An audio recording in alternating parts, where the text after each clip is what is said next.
You're listening to Scary Sleep Stories presents The Dark Hours. Welcome, guys.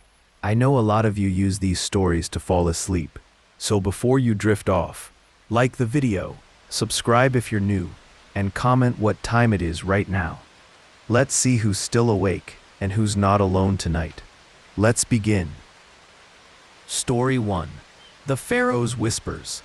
Dr. Evelyn Reed was an archaeologist, a woman who lived for the thrill of uncovering ancient secrets. Her latest expedition took her to a remote desert, where satellite images suggested a previously unknown tomb lay buried beneath the shifting sands.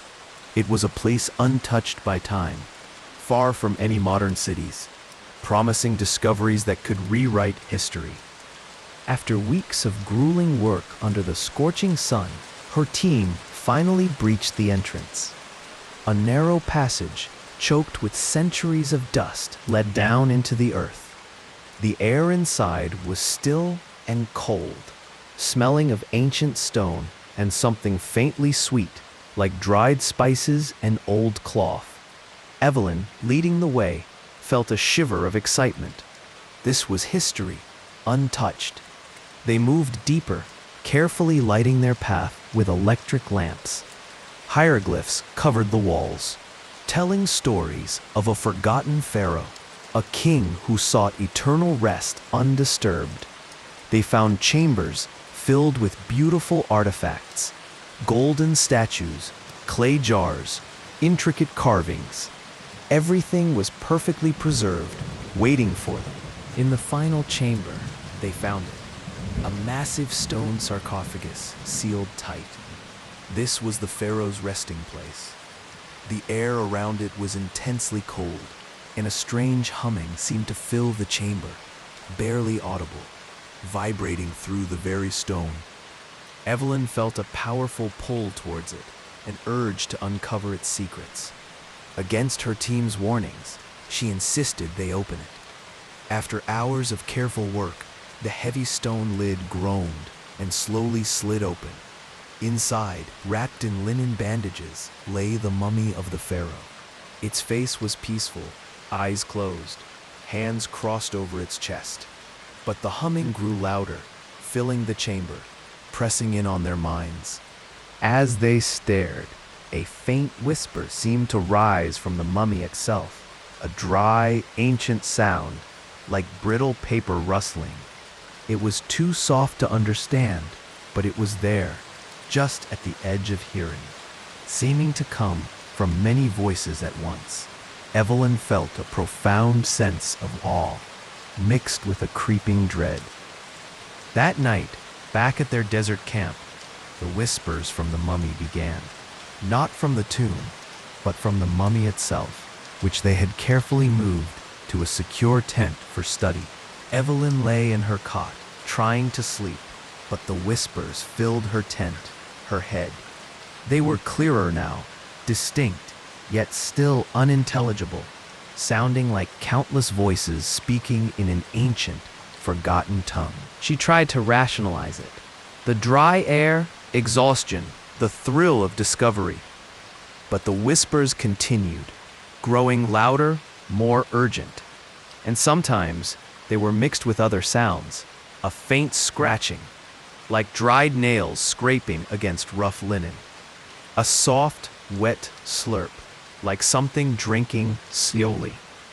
Evelyn began to feel a constant sense of dread. The air in her tent grew colder, smelling of ancient dust and something sickly sweet. She knew the mummy wasn't just dead, it was something else. It was alive. One particularly dark night, a sandstorm raged outside, howling around their camp, rattling but above the storm she heard it. The whispers from the mummy intensified, growing deafening, filling her tent. And then a single voice emerged from the chorus, ancient and powerful, speaking directly into her mind. "You disturbed my rest. You awakened us." Evelyn screamed, a raw, terrified sound. She scrambled out of her sleeping bag, grabbing her lamp, shining it towards the mummy's tent. The whispers seemed to tear at her mind, screaming in her thoughts. She tore open the tent flap.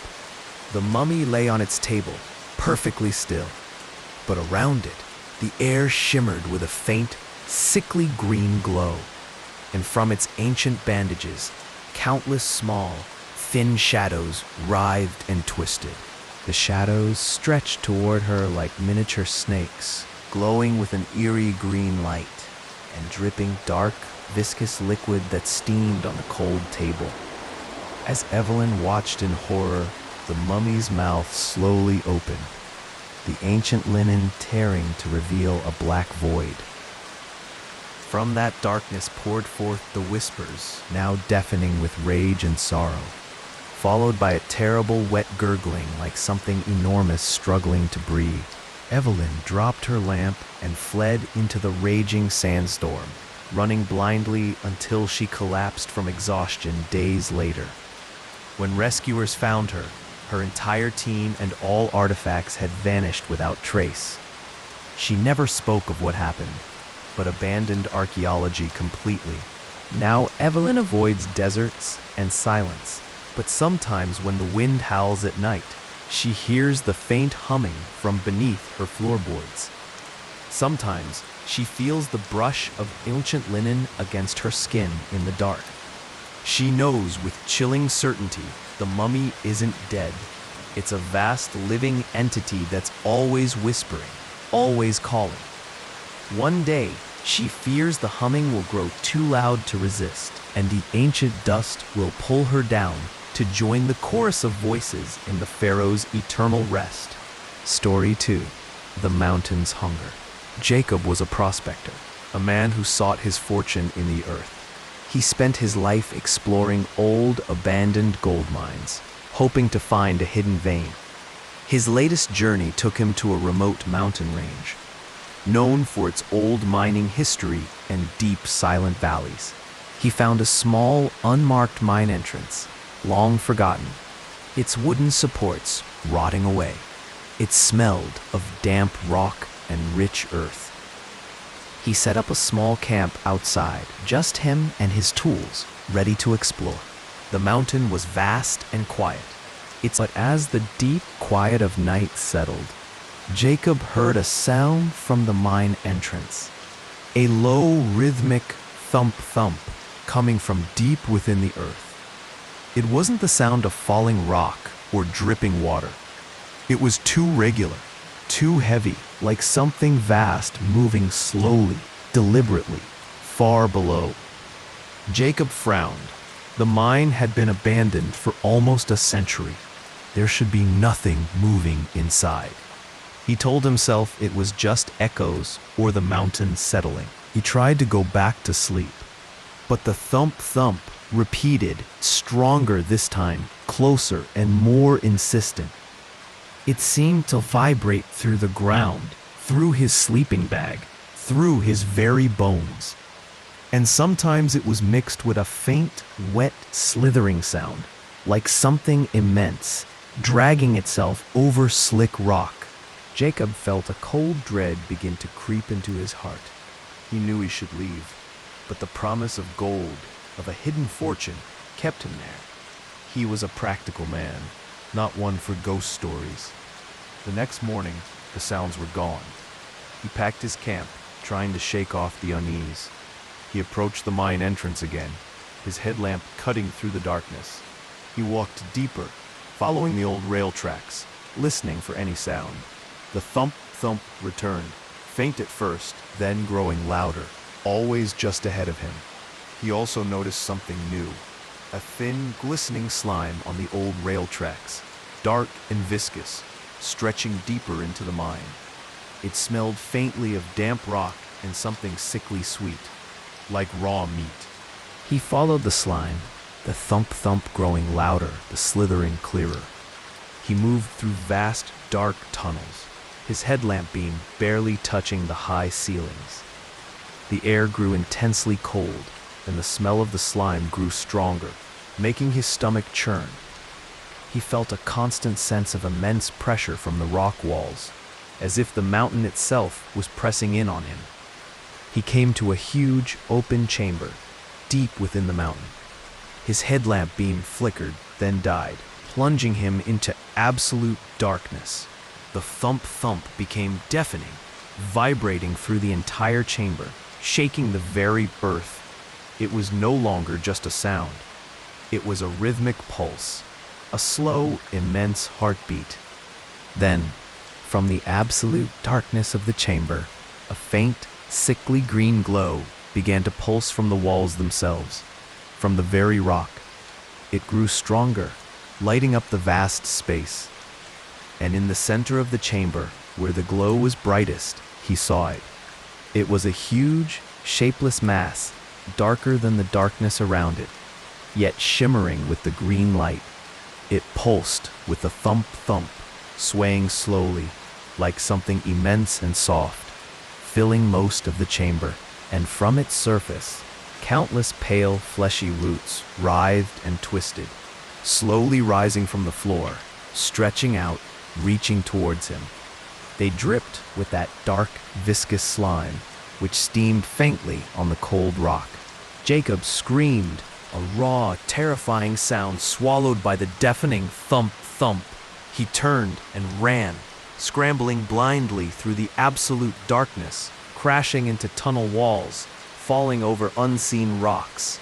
He could feel the cold, damp roots brushing against his back, his legs, the faint slithering sound of them following him. The thump-thump from the immense heart filled his head, pounding in his mind. He ran for what felt like an eternity, his lungs burning, his legs aching. He finally saw a faint glimmer of gray light ahead. He burst out of the mine entrance, gasping for breath, stumbling out into the morning light, collapsing onto the ground. The thump-thump seemed to tear at him as he left the darkness. Jacob never went back to that mountain. He gave up prospecting.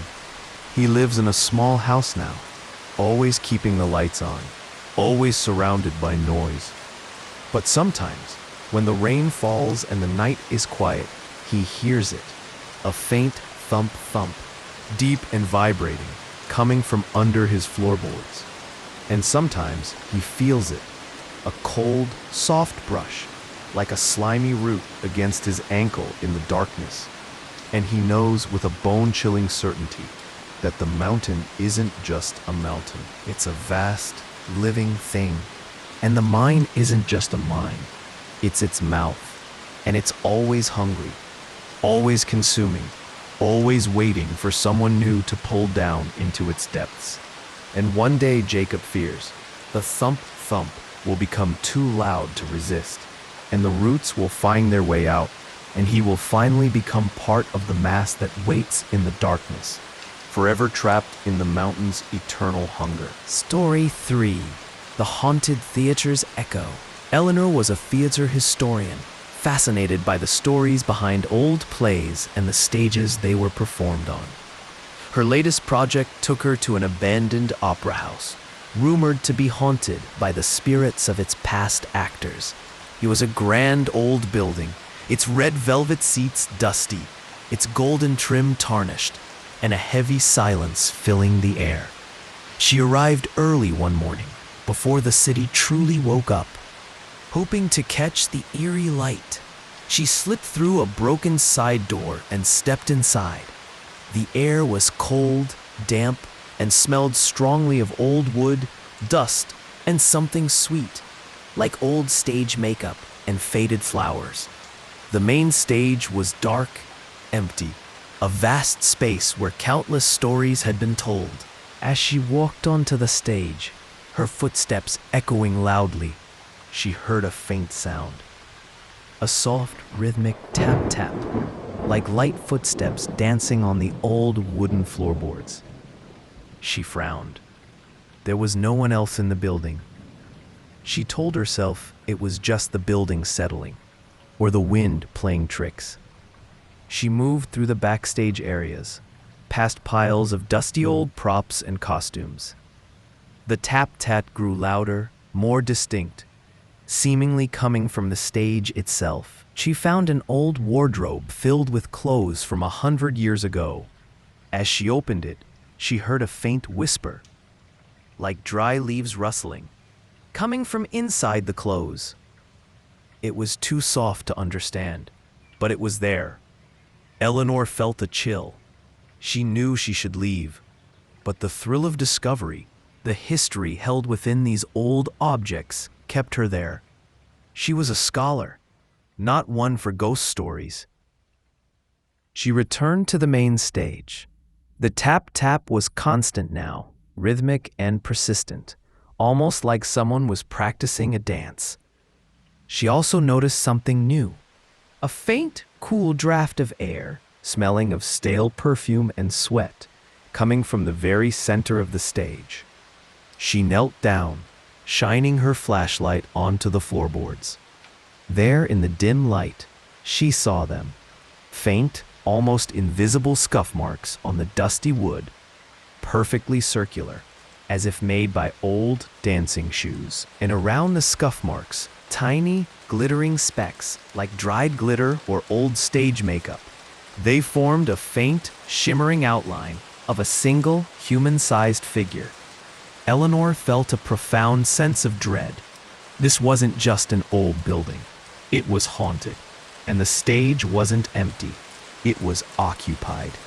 The tap-tap grew louder, more insistent, almost frantic now. The whispers filled the air surrounding her. Countless voices murmuring, singing, crying, all at once. The air grew intensely cold, and the smell of stale perfume and old sweat grew stronger, making her stomach churn. Then she saw it. In the center of the stage, where the scuff marks were, a faint, translucent figure began to coalesce. It was a woman, tall and thin, wearing an old-fashioned shimmering dress. Her hair was pulled back, and her face was indistinct, but she seemed to be dancing. Slowly, gracefully, she twirled on the dusty stage, her movements perfectly silent, but the tap-tap of unseen shoes echoed with her every step. As Eleanor stared, paralyzed, the dancing figure slowly turned. Her face, still indistinct, seemed to lean forward, and from her transparent form, a terrible, mournful wail rose, filling the opera house, vibrating through the seats, through the very floorboards. It was a sound of immense sorrow, of endless longing. And then a single voice, clear and cold, echoed in Eleanor's mind. "You watch, you see, you are one of us now." Eleanor screamed, a raw, terrifying sound. She turned and ran, scrambling blindly through the vast, dark opera house, crashing into empty seats, tripping over unseen obstacles. She could feel the cold, unseen presence pursuing her, the mournful wail filling her mind, the constant tap-tap seeming to echo her own running footsteps. She ran for what felt like an eternity, her lungs burning, her legs aching, until she finally burst out of a broken door and onto the street, collapsing onto the sidewalk, gasping for breath. The wailing seemed to tear at her as she left the theater. Eleanor never went back to that opera house. She gave up theater history. She avoids old buildings now, avoids quiet places, seeking the constant noise of the city, the comforting presence of crowds. But sometimes, when the rain falls and the night is quiet, she hears it. A faint tap-tap, like dancing shoes, coming from under her floorboards. And sometimes she feels it. A cold, soft brush like a ghostly dress against her skin in the darkness. And she knows, with a bone-chilling certainty, that the opera house isn't just an abandoned building. It's a stage. And the spirits aren't just spirits. They are its actors. And it's always performing, always dancing, always calling for a new audience. And one day, Eleanor fears the dancing will become too close to resist, and the ghostly actors will find their way out. and she will finally become one of them, forever dancing on a silent stage for an unseen audience. Story 4. The Echoing Cave. Sarah loved exploring caves. The darkness, the silence, the feeling of discovering a hidden world beneath the earth. It was thrilling. This time, she was on a solo trip to a remote mountain range, known for its deep caves and winding tunnels. She found a small, unmarked cave entrance, hidden by thick bushes, and decided to explore it. She put on her headlamp, checked her gear, and crawled into the narrow opening. The air inside was immediately cold and damp, smelling of wet rock and ancient earth. The silence was absolute, pressing in on her, broken only by her own breathing and the faint drip, drip, drip of water from the ceiling. She moved deeper, her headlamp beam cutting a small circle of light through the intense darkness. The tunnel opened into a vast chamber, its ceiling hidden in the blackness high above. She called out, "Hello?" Her voice echoed back to her, clear and distinct. "Hello, hello, hello." It was a normal echo bouncing off the cave walls. But then, as her own echo faded, she heard another sound, a faint, soft whisper, seeming to come from where her echo had just been. It was too faint to understand, but it was there, a soft, dry rustle of sound, like many voices murmuring just at the edge of hearing. She frowned. That wasn't her echo. She tried to explain it. Maybe it was just air currents or the cave playing tricks. She continued deeper into the cave, but the feeling of unease grew stronger. The walls felt colder, slicker. The dripping water sounded louder, heavier. The whispers grew. They were always there, a constant backdrop to the profound silence of the cave. They seemed to come from all directions, surrounding her, and sometimes she heard other sounds mixed within the whispers, a faint, wet slithering like something vast moving slowly over damp rock, a low guttural gurgle as if something huge was breathing in the dark. Sarah felt a chilling dread. She knew she should turn back, but a strange pull, a dark curiosity, urged her onward. She felt like the cave was alive, calling to her. She came to a narrow crack in the cave wall. She squeezed through it, pulling herself into another, even larger chamber. It was vast, its ceiling completely lost in the darkness. The air here was intensely cold, smelling of ancient stone and something sickly sweet, like old, decaying blood. And the whispers were deafening, filling her head, pressing in on her mind. Then she shone her headlamp towards the center of the chamber. Her blood ran cold. The beam of light seemed to sink into the darkness, not reflecting off anything. It was like a hole in reality. And from that profound darkness, a faint, sickly green glow began to pulse, rising from the very center of the chamber, from the hole in the darkness.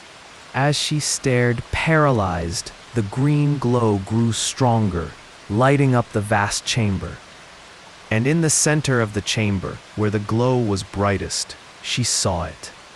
It was a huge, shapeless mass, darker than the darkness around it, yet shimmering with the green light. It pulsed with the whispers, swaying slowly like something immensely large and soft. And from its surface, hundreds of thin, dark tentacles writhed and twisted, slowly reaching out, grasping at the air, stretching towards her. They dripped with a clear, viscous liquid that steamed faintly on the cold rock. Then, from within the dark mass, a huge, black, unblinking eye slowly opened. It was vast, wet, and filled with a cold, ancient intelligence. It stared directly at her, unblinking, its gaze chilling her to the bone. And then, a single deep voice, not spoken, but echoing in her mind, vast and ancient, filling her thoughts. You found us. You are one of us now. Sarah screamed a raw, terrifying sound. She turned and ran, scrambling blindly through the absolute darkness, crashing into tunnel walls, falling over unseen rocks, desperate to escape.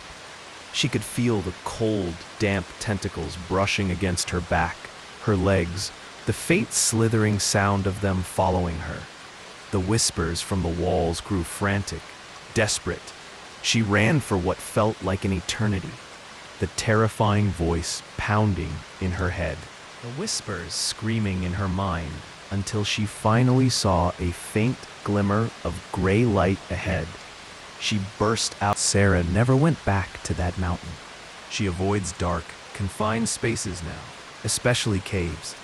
She lives in a small apartment, always keeping the lights on, always surrounded by noise. But sometimes, when the rain falls and the night is quiet, she hears it, a faint gurgle, deep and vibrating, coming from under her floorboards. And sometimes she sees it, a huge black eye, unblinking, watching her from the darkness. Always watching, always growing. And she knows, with a bone-chilling certainty, that the echoing cave isn't just a cave. It's a vast, living entity. And it's always working, always humming, always calling. And one day, Sarah fears, the hum will become too loud to resist, and she will follow the familiar echoes back into the earth to become part of the mass that waits in the darkness, forever lost in its cold embrace. Story 5. The Hunter's Call. David was an experienced hunter, a man of the woods. He knew the forest like the back of his hand, its sounds, its smells, its rhythms. He was on a solo hunting trip deep in a remote ancient forest, miles from any road. He loved the challenge, the quiet focus, the feeling of being part of nature. He spent the first day tracking, moving silently through the dense trees. As evening approached, he found a good spot to make his camp. Nestled among some thick pines, he built a small fire, cooked his meal, and settled in for the night, listening to the familiar sounds of the forest, the rustling of leaves, the hoot of an owl, the distant cry of a coyote. As the deep quiet of night settled, David heard a new sound, a faint, low call coming from deep within the forest, echoing between the trees. It wasn't an animal call he recognized. It was too drawn out, too mournful, like a deep, sad bellow. He frowned. He told himself it was just a new type of animal, or maybe the wind playing tricks in the deep woods. He tried to go back to sleep. But the call repeated, stronger this time, closer and more desperate. It sounded like something in great pain or great longing. He listened, his heart pounding. The air grew cold, and he felt a strange, subtle pull towards the direction of the sound. The next morning, the call was gone. David packed his camp, feeling uneasy. As he hiked deeper into the forest, he started finding strange things. Animal tracks, but not clear ones. They were blurred, as if something heavy had dragged itself through the mud. And sometimes he would see small, intricate figures made of twigs and dried leaves, hanging from low branches, like tiny, twisted effigies. They looked disturbing. The mournful call returned that night, louder now, more urgent, more insistent. It felt like it was directly outside his tent. And now, it wasn't just a call. It was a faint, wet gurgle mixed in, like something vast, breathing slowly. And sometimes, he heard a heavy thump, like something immense falling to the earth. The entire forest felt different now, no longer peaceful, but alive with a chilling, unseen presence. David started having nightmares. He dreamt of being pulled down into the earth, of suffocating in mud, of hearing endless, mournful calls. He woke up in a cold sweat, the chilling bellow from the forest echoing in his ears. One particularly dark night, the sky was completely covered by thick clouds. The rain began to fall softly, a steady drumming on his tent. But even through the rain, the call intensified. It was no longer mournful. It was a desperate, terrifying scream, tearing through the silence, vibrating through his very bones. He crawled out of his tent, grabbing his rifle, his hand shaking. He shone his flashlight into the darkness. The call was directly in front of him, so loud it filled his head. And then he saw it in the beam of his flashlight. Just a few feet away, the trees looked different. They were covered in a thin, glistening slime, dark and viscous. And from the bases of the trees, countless pale, fleshy roots were slowly rising from the earth, squirming and twisting like thick, blind worms. As he stared, paralyzed, one of the thick roots nearest him began to swell upwards. It split open, slowly, revealing a huge, dark, unblinking eye. It was vast, wet, and filled with a cold, ancient intelligence. It stared directly at him, reflecting the beam of his flashlight. The desperate scream from the forest intensified, seeming to come from the eye itself. Then, a voice, not spoken, but resonating directly in his mind, vast and ancient. "You answer the call. You are home now," David screamed, a raw, primal sound of terror. He turned and ran, dropping his rifle, scrambling blindly through the dense forest, crashing through bushes, slipping on the wet, slimy roots that now covered the forest floor. He could feel the vast, living roots reaching for him, trying to grab his ankles, trying to pull him down. The terrifying scream from the giant eye followed him, echoing in his mind. He ran for what felt like an eternity, his lungs burning, his legs aching. He finally burst out of the trees onto a narrow, paved road, collapsing onto the ground, gasping for breath. The screaming and calling seemed to tear at him as he left the forest.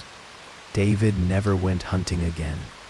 He avoids forests now, especially quiet ones. He lives in a city apartment, always keeping the lights on, always surrounded by noise. But sometimes, when the rain falls and the night is completely silent, he hears it. A faint bellow, deep and mournful, coming from somewhere far away. And sometimes he feels it. A cold, soft touch, like a slick root, brushing against his ankle in the darkness. And he knows, with a bone-chilling certainty, that the forest isn't just a forest. It's a vast, living trap. And the call isn't just a call. It's a lure.